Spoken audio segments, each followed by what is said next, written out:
Hi ಎಲ್ರಿಗೂ ನಮಸ್ತೆ.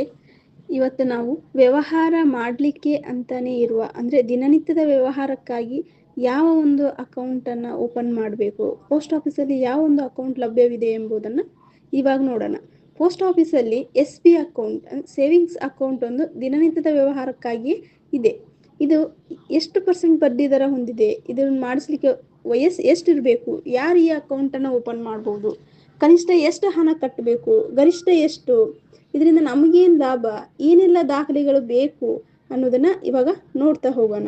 ದಿನನಿತ್ಯದ ವ್ಯವಹಾರಕ್ಕಾಗಿ ಪೋಸ್ಟ್ ಆಫೀಸ್ನಲ್ಲಿ ಸೇವಿಂಗ್ಸ್ ಅಕೌಂಟ್ ಅಂತ ಒಂದು ಇದೆ. ಇದು ವಾರ್ಷಿಕ ಬಡ್ಡಿ ದರ ಎಷ್ಟು ಅಂದರೆ 4% ಬಡ್ಡಿ ದರ. ಇದು ಪ್ರಸ್ತುತ 4% ಬಡ್ಡಿ ದರವನ್ನು ಹೊಂದೈತಿ. ಇದನ್ನು ಯಾರೆಲ್ಲ ಈ ಅಕೌಂಟನ್ನು ಓಪನ್ ಮಾಡ್ಬೋದಂದರೆ ವಯಸ್ಕರು ಈ ಅಕೌಂಟನ್ನು ಓಪನ್ ಮಾಡ್ಬೋದು, ಮತ್ತು ಅಪ್ರಾಪ್ತರ ವಯಸ್ಸು ಇದ್ದವರು, ಅವರು ತಂದೆ ಅಥವಾ ತಾಯಿ ಅಥವಾ ಕಾನೂನುಬದ್ಧ ಪೋಷಕರು ಅವರ ಹೆಸರಿನಲ್ಲಿ SB ಅಕೌಂಟನ್ನು ಓಪನ್ ಮಾಡ್ಬೋದು. ಆದರೆ ಒಬ್ಬ ವ್ಯಕ್ತಿಗೆ ಒಂದು ಅಕೌಂಟ್ ಮಾತ್ರ ಓಪನ್ ಮಾಡಲಿಕ್ಕಾಗುತ್ತೆ. ಈ SB ಅಕೌಂಟನ್ನು ವಯಸ್ಕರು ಈ ಅಕೌಂಟನ್ನು ಓಪನ್ ಮಾಡ್ಬೋದು, ಮತ್ತು ಅಪ್ರಾಪ್ತ ವಯಸ್ಸಿನವರ ಹೆಸರಿನಲ್ಲಿ ತಂದೆ ಅಥವಾ ತಾಯಿ ಅಥವಾ ಕಾನೂನುಬದ್ಧ ಪೋಷಕರು ಅಕೌಂಟನ್ನು ಓಪನ್ ಮಾಡ್ಬೋದು, ಮತ್ತು ಅಸ್ವಸ್ಥ ವ್ಯಕ್ತಿಯ ಪರವಾಗಿನೂ ಪೋಷಕರು ಅಕೌಂಟನ್ನು ಓಪನ್ ಮಾಡ್ಬೋದು. ಈ ಅಕೌಂಟನ್ನು ಓಪನ್ ಮಾಡಲಿಕ್ಕೆ ಫಸ್ಟ್ ನಾವು 500 ಹಣ ಕಟ್ಟಿ ಅಕೌಂಟನ್ನು ಓಪನ್ ಮಾಡಬೇಕಾಗುತ್ತೆ. ಗರಿಷ್ಠ ನಾವು ಎಷ್ಟಾದರೂ ಹಣ ಇಡ್ಬೋದು, ಇದರಲ್ಲಿ ಮಿತಿ ಇಲ್ಲ. ಕನಿಷ್ಠವಾಗಿ ನಾವು 500 ರೂಪಾಯಿ ಹಣವನ್ನು ಕಟ್ಟಿದರೆ ನಂತರದಲ್ಲಿ ನಾವು ಕಡಿಮೆ ಅಂದರೂ 10 ರೂಪಾಯಿ ಕಟ್ಟಲೇಬೇಕಾಗುತ್ತೆ. 10 ರೂಪಾಯಿಗಿಂತ ಕಡಿಮೆ ಹಣ ಕಟ್ಟಲಿಕ್ಕಾಗೋದಿಲ್ಲ. ಗರಿಷ್ಠವಾಗಿ ನಾವು ಎಷ್ಟು ಹಣ ಕಟ್ಬೋದು ಅದಕ್ಕೆ ಮಿತಿ ಇಲ್ಲ. ಆದರೆ ವಿಡ್ರಾಲ್ ಮಾಡ್ಕೋಬೇಕಾದ್ರೆ ಕನಿಷ್ಠ ಅಂದ್ರೂ ನಾವು 50 ರೂಪಾಯಿ ಆದರೂ ವಿಡ್ರಾಲ್ ಮಾಡ್ಕೋಬೇಕಾಗುತ್ತೆ. 50 ರೂಪಾಯಿಗಿಂತ ಕಡಿಮೆ ನಾವು ವಿಡ್ರಾಲ್ ಮಾಡ್ಕೊಳ್ಳಿಕ್ಕೆ ಬರುವುದಿಲ್ಲ. ಗರಿಷ್ಠ ಮಿತಿ ನಮ್ಮ ಬ್ಯಾಂಕ್ ಅಕೌಂಟಲ್ಲಿ ಎಷ್ಟು ಹಣ ಇರುತ್ತೆ ಅದ್ರ ಮೇಲೆ ಅವಲಂಬಿತ ಆಗಿರುತ್ತೆ. ದಿನನಿತ್ಯದ ವ್ಯವಹಾರಕ್ಕಾಗಿ SB ಅಕೌಂಟು ಕೆಲವೊಂದಿಷ್ಟು ಸೌಲಭ್ಯಗಳನ್ನು ಹೊಂದಿದೆ.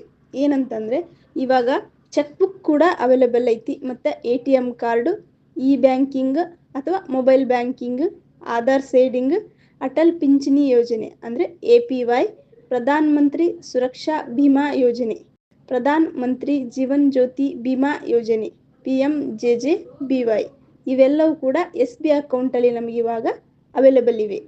ಈ ಪೋಸ್ಟ್ ಆಫೀಸಲ್ಲಿ ನಾವು SB ಅಕೌಂಟ್ ಓಪನ್ ಮಾಡಬೇಕಂದ್ರೆ ಯಾವೆಲ್ಲ ದಾಖಲೆಗಳು ಬೇಕು ಅನ್ನೋದನ್ನು ಇವಾಗ ನೋಡೋಣ. ಫಸ್ಟಿಗೆ ಆಧಾರ್ ಕಾರ್ಡು ಮತ್ತು PAN card, 2 passport size photo, KYC form. ಇದು KYC ಫಾರ್ಮ್ ಪೋಸ್ಟ್ ಆಫೀಸಲ್ಲಿ ಲಭ್ಯ ಇರುತ್ತೆ, ಕೇಳಿ ಪಡೆದುಕೊಳ್ಳಿ. ನಾವು ಪೋಸ್ಟ್ ಆಫೀಸ್ನಲ್ಲಿ ಅಥವಾ ಯಾವುದೇ ಒಂದು ಸೇವಿಂಗ್ಸ್ ಅಥವಾ SB ಅಕೌಂಟನ್ನು ಓಪನ್ ಮಾಡಿದ ಮೇಲೆ 3 ಹಣಕಾಸು ವರ್ಷದಲ್ಲಿ ಯಾವುದೇ ಹಣ ಇಡುವುದಾಗಲಿ ಅಥವಾ ಹಿಂಪಡೆಯುವುದಾಗಲಿ, ವಿಡ್ರಾ ಅಥವಾ ಡೆಪಾಸಿಟ್ ಮಾಡದೇ ಇದ್ದರೆ, ಅದರ ವ್ಯವಹಾರ ಆಗದೇ ಇದ್ದರೆ ಅದು ಮೌನ ಅಂತ ಇದನ್ನು ಪರಿಗಣಿಸಲಾಗುತ್ತೆ. ನಾವು ಹಣ ತೆಗೆಯುವುದು ಮತ್ತು ಅದರಲ್ಲಿ ಕಟ್ಟುವುದು ಮಾಡಲೇಬೇಕಾಗುತ್ತೆ, ಇಲ್ಲದಿದ್ದರೆ ಅದು ಮೌನ ಅಂತ ಇದನ್ನು ಪರಿಗಣಿಸಲಾಗುತ್ತೆ. Thank you for watching. ಹೀಗೆ ಪೋಸ್ಟ್ ಆಫೀಸಿನ ಮಾಹಿತಿಗಳನ್ನ ತಿಳಿದುಕೊಳ್ಳಲು ನಮ್ಮ ಹೂವಿನ ಲೋಕ 2 ಚಾನಲನ್ನು ಸಬ್ಸ್ಕ್ರೈಬ್ ಮಾಡಿ, ಮೇಲೆ ಕಾಣುವ ಬೆಲ್ ಐಕಾನನ್ನು ಪ್ರೆಸ್ ಮಾಡಿ. ಬೆಲ್ ಐಕಾನ್ ಪ್ರೆಸ್ ಮಾಡುವುದರಿಂದ ನಾನು ಮುಂದೆ ಹಾಕುವ ಯಾವುದೇ ವಿಡಿಯೋಗಳ ಫಸ್ಟ್ ನೋಟಿಫಿಕೇಶನ್ ನಿಮಗೆ ಬರುತ್ತೆ.